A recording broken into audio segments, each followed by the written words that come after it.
Mafade Guam, I'm Jason Salas, and I'm here downtown at the Laddie of Freedom, where my good friend Melvin Wanpat Borja has served as executive director for the past few years of the Commission on Decolonization, seeking the choice for Guamanians to have self-governance. But prior to that, he worked about 5 miles down the road that way, teaching language arts and English over at Southern High School, where he's teaching young people to really leverage and take advantage of the power of words as inspiration, as motivation, as a call to action to bring about change. Now working at the policy level for the agency, he's using that same approach that he learned in the creative arts to hopefully bring about change for the future of Guam.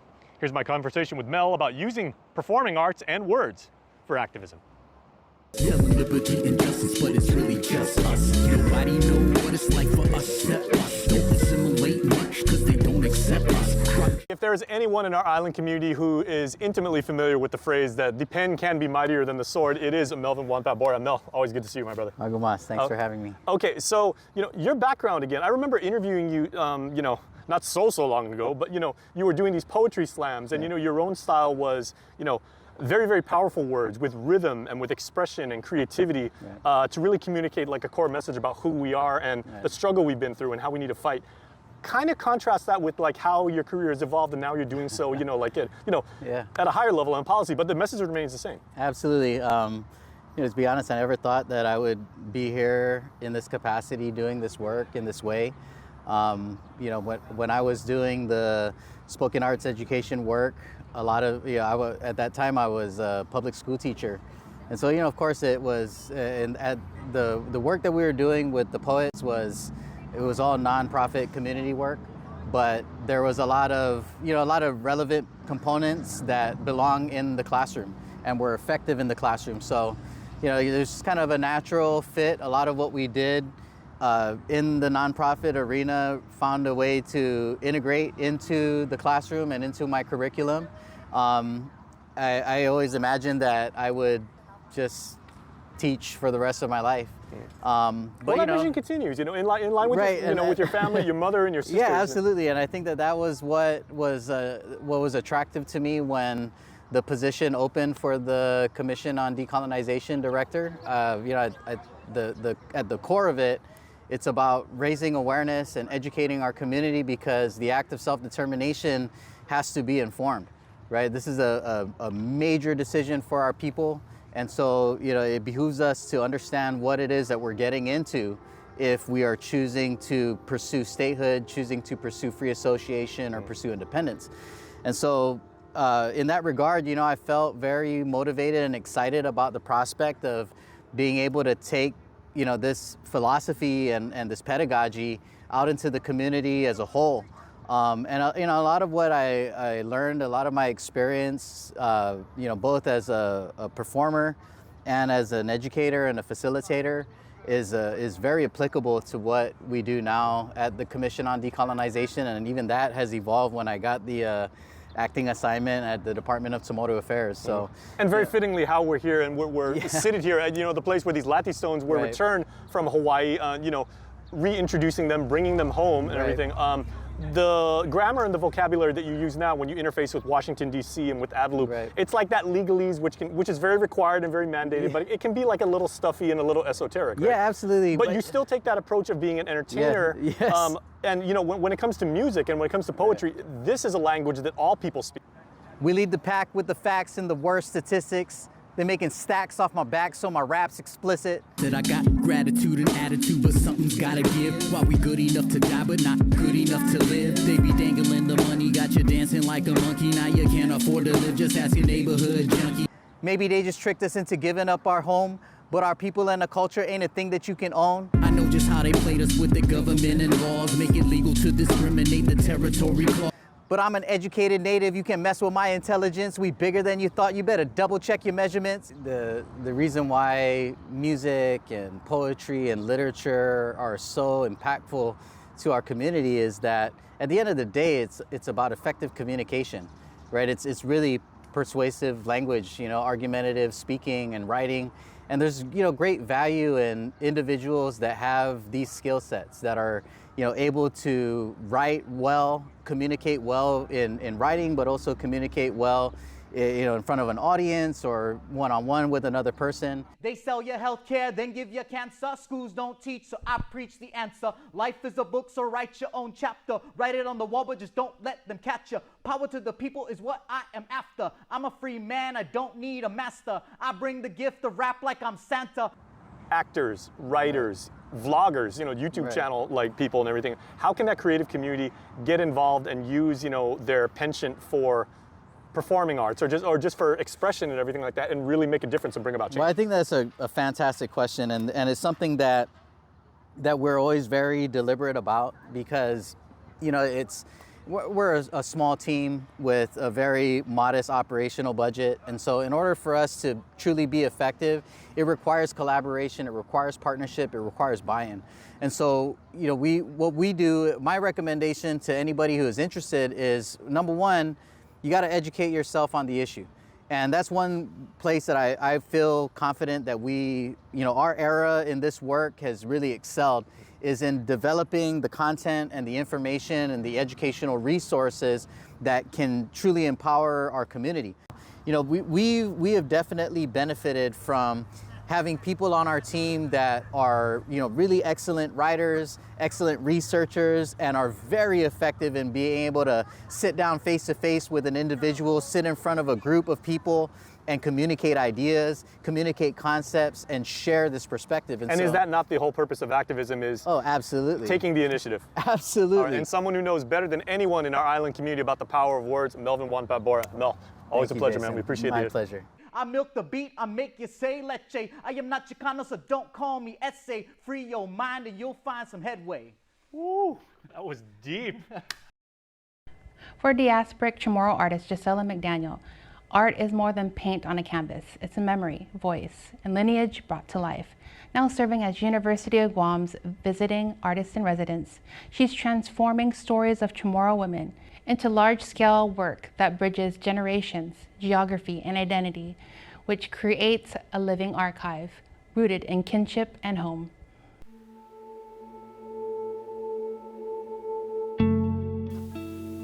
In a quiet studio space at the University of Guam, stories are unfolding, not just in words, but in color, texture, and sound. Large-scale portraits line the room. Visiting artist in residence Gisela McDaniel is transforming the oral histories of Chamorro women into immersive works of art through her project Kinship Roots, Painting the Living Archive. But this is not simply an exhibit. It's a collaboration, it's testimony, it's preservation. McDaniel says it's been an ongoing project. Of recording mostly women and femme-identifying people's stories, and being on Guam and having family from Guam, I think recording our Manamku and elders that are the way women survive and the way passing down the wisdom of stories of survival and beauty and how we take care of ourselves. I think a lot of my projects are about asking stories about femininity and protecting that. A lot of my recordings, I'm recording about how we navigate as women and wisdoms about how you protect yourself. And they're not always stories we share publicly, so I think of them as gifts to future generations. And also not just talking about, difficult things, but also celebrating wins and the things you love and the way you take care of yourself. Each portrait carries layers, oil paint, embedded materials, personal objects, and recorded voices that activate through motion sensor technology. The women featured are not subjects on display, they are storytellers. McDaniel, a New York-based diasporic indigenous Chamorro artist, says distance has shaped her perspective, but returning home brings a different kind of grounding. As someone who creates from diaspora, how does it feel to be on Guam? This is the first time I've been able to paint here, so normally I'm just taking photographs and doing research and interviewing and recording audio. And so this is the first time I've been able to paint here, and I've been using soil and collecting all of these, of course with permission, objects, and being able to be influenced by the colors, because I think when you're here everything is so vivid and beautiful and it's almost you almost can't capture it. It's always kind of moving. It almost feels like spirit more than something that should be captured. Her work blends fine art with audio storytelling and technology, breaking the traditional boundaries of portraiture. Viewers don't just look, they listen, they witness. Thinking back on my whole body of work, being able to record conversations between women and kind of how we talk to each other is a really sacred and like intimate space, the way you talk to your girlfriends, and being able to share that, you know, the laughs and like the cries and, you know, the frustrations, and with people who go through similar things. And it's a really beautiful part of history that I don't think we get to see very often. And if you think about images of Pacific Islander women in general in art history or just in history, we never got to tell our own stories. And I think, you know, Chamorro women are so strong and funny and have so many talents, and I think my girlfriends are so healing to me, and my mother has been so healing to me, and my grandmother, and you inherit their stories too, and you inherit their pains and you inherit their joys. So being able to celebrate those relationships. During her residency, she's also been in conversation with the University of Guam students, encouraging young creatives to explore identity and narrative through their own lens. Being at UOG and interacting with the art faculty and students has been really special. So I've never taught before, and I think it feels even more precious to me to be able to talk to students here, because for me I had a lot of really wonderful mentors, and I don't think you grow up being told that you can become an artist. Like, it's not exactly like, you're not told that's a real job, and it's not exactly, there's not a clear path on how that happens, and I think you have to see it be possible to know that it's possible for you. So it's really wonderful to be able to talk to students and let them know they can do this too. Recognized nationally as one of Art Mag's 30 Under 30, McDaniel says visibility matters, especially for indigenous artists whose stories are often underrepresented. What does McDaniel hope people take away from her exhibit? I hope they recognize themselves a little bit in the work. I think it's such an honor to paint Chamorro people, and I hope that they can recognize pieces of themselves in the work, and I hope in a way that like they literally recognize parts of themselves in the work, and they also feel like they can do things like this. Again, like, I think I was really lucky to have people in my life, and my parents were always told me that I could do anything I set my mind to, and that meant a lot to me. So just knowing that they can do things, and that like this career is possible, and that they should dream big, and that our collectively as an island, that our wisdoms are really important to also what's going on in the world right now, and that our voices are really important, and that they should be heard. And art is a really amazing vehicle to send a message without being so direct sometimes too. So it's a interesting form of activism, because you can kind of be a little sneaky. At its heart, the project is about kinship, about honoring women whose stories carry strength, survival, and continuity. Through paint, sound, and story, McDaniel is helping preserve Chamorro voices that is both powerful and personal, reminding us that our histories are not just to be remembered, but shared, lived, and carried forward. Hafa Adai, I'm Destiny Cruz-Alangas. As we continue our Culture in Action Mes Tumoru Hub coverage, we're asking a vital question. When it comes to health, how visible or invisible are the Chamorro people? And when it comes to leading that research and collecting the data, why is it so crucial that our own people are leading the charge? Tonight, I'm speaking with someone who is changing that narrative, my sister, Cassiera Cruz, as she marks history as the first indigenous Chamorro woman in her PhD program studying indigenous health. And while she's the first, she's determined not to be the last. We see it in the stories we tell and in the art we create. Chamorro representation is becoming more visible. That same momentum is now reaching new heights in the field of health, where Chamorro voices are growing increasingly resonant and impactful. For Cassiera Cruz, a doctoral student in the University of North Dakota's Indigenous Health Program, she's part of a growing movement of Indigenous peoples at the forefront of this impact, working to address health disparities, inform policy and programming, and promote culturally relevant care, all to empower the communities they come from. Indigenous health also centers the teachings, the traditional practices, the culture, the values of Indigenous communities, and it incorporates that into healthcare programming. And so in practice, that can look like creating programs or health programs that speak to the specific needs and priorities of those communities. It could also look like looking at specific health concerns and centering the Indigenous voices and perspectives so that they can be a part of those conversations and they could lead the solutions to those health issues. The field of Indigenous health also recognizes the vital relationships that inform well-being, like the connections Indigenous peoples have to the land, air, and sea, and views health holistically through an emotional, spiritual, mental, and social lens. For Cruz, these focuses speak deeply to the Chamorro values that have shaped her, values she carries as the first ever Indigenous Chamorro in her program. Cultural knowledge and health are intrinsically linked, and preserving cultural knowledge is vital in health because we know that medicine is not just biological. We know that it is deeply social, it's deeply personal, and culture is a form of medicine. And so when I reflect on my early learnings, I witnessed both my grandmothers care for their mothers, using their teachings, using their approaches, and combining that with the reliance on safety nets from public health programs and services.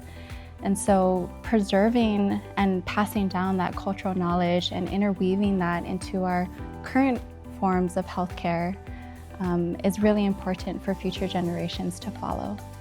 As she continues to navigate the program, her aim is to give what she's learned back to her island and people, with hope that Chamorro voices will no longer just be growing louder, but will be ever present, heard, and undeniable. Chamorro people, or Indigenous peoples in general, are oftentimes not well represented in health research and data. Oftentimes we are either misrepresented, underrepresented, or also erased. But there is hope. And that hope is being realized today, and even as we speak today, there are more and more Indigenous peoples taking up space and becoming health practitioners. They're becoming researchers, they're becoming policymakers. And while she is slated to graduate as the first Chamorro woman in her program in 2028, she's making it clear she certainly will not be the last. I really hope to just be an extension of that continuity of care that I was raised with and reciprocate what I've learned in whichever capacity that leads me to.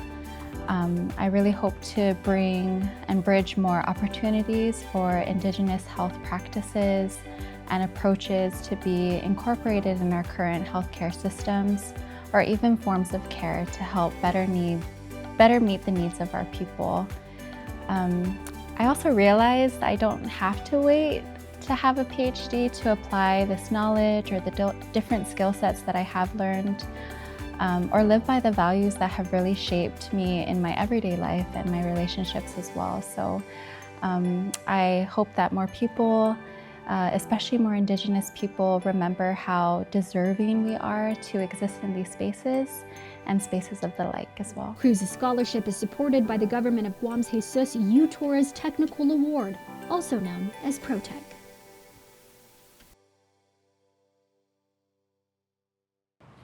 Undunkaluna Siza Usma Asi to my sister Cassiara for sharing why it is so crucial to have Chamorro representation in the field of health.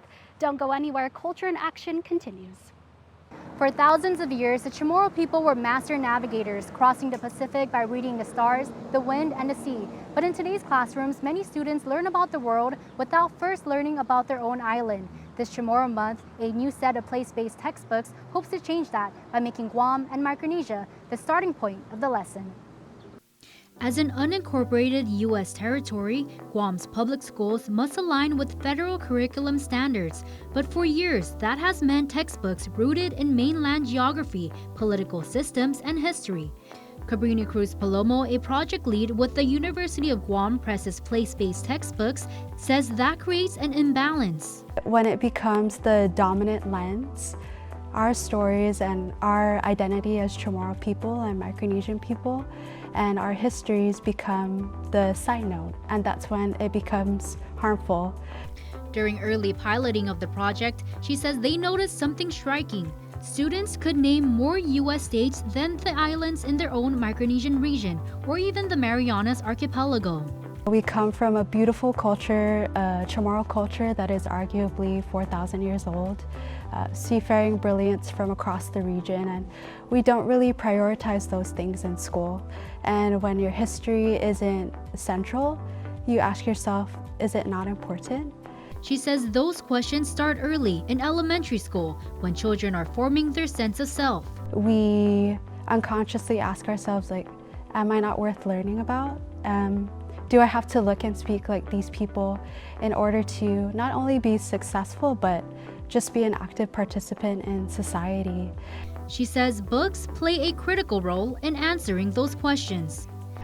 Books really have, again, the power to reinforce invisibility, or they can affirm identity. And identity is so much more to us as indigenous people. It's more than just representation, it's about grounding. And that grounding, she says, shapes how children see themselves and their place in the world. I've always found it fascinating that, you know, they won't ban guns, but they ban books. And it just goes to show how powerful books are. And that's because they tell us, like, who matters and what matters and why it matters. And when we only see like one type of person or people, we just kind of internalize that as that's the default. That belief is at the core of UOG Press's Place-Based Textbook Initiative, a project that began in 2019 and faced delays from the COVID-19 pandemic and Typhoon Mawar. Since 2021, the curriculum has been piloted at 8 schools, including Chief Harao Academy, MU Lujan, Liguan, Price, Carbalito, Maria Ijoa, Astumbo, and Marshall Sablan Elementary. Next school year, the textbooks will roll out to all GDOE elementary schools and Chief Harao. So our place-based textbooks center Guam and Micronesia as the starting point and not the footnote.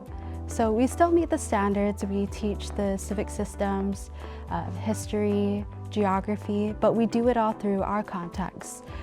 She says that means students learn governance by examining Guam's political status. They learn geography through the islands of Micronesia, and they learn about exploration, not only through European voyages, but through the 4,000-year, quote, seafaring brilliance of the Chamorro people. And for Palomo, a member of a younger generation of indigenous artists, the work feels personal. I come from a generation where, you know, we were taught to succeed in American systems, but we're also the grandchildren of people who still remember what it was like to be punished to speak your language in schools. And it feels very full circle. She calls the project one of the most urgent efforts of her lifetime. I really commend GDOE and UOG Press for taking this on, because it is, in my opinion, one of the greatest acts of decolonization that our island has ever taken. Palomo is also a children's book author. Her recently published book, The Great Pescadot, draws from local stories and memory. Just as an indigenous artist, there's a responsibility to always create from a place of honesty. And when that happens, we normalize our people, but we also archive our people, and most of all, we celebrate our people. Now a mother-to-be, her purpose has only deepened. An even greater why, you know, because my literal child this will greatly affect them. And she hopes the community understands this isn't just a curriculum change, but what she calls a movement to inspire the next generation. Just to share something that my friend Carrie Borja always says, she always says, educate to liberate, and I think that is so true. As Cabrini says, books tell us who matters, and as these new textbooks roll out next school year, the hope is that every child who opens one will see their island and know that they belong. I'm Mitsuki Hirayama. Thank you so much for watching The Hub, where America's stories begin.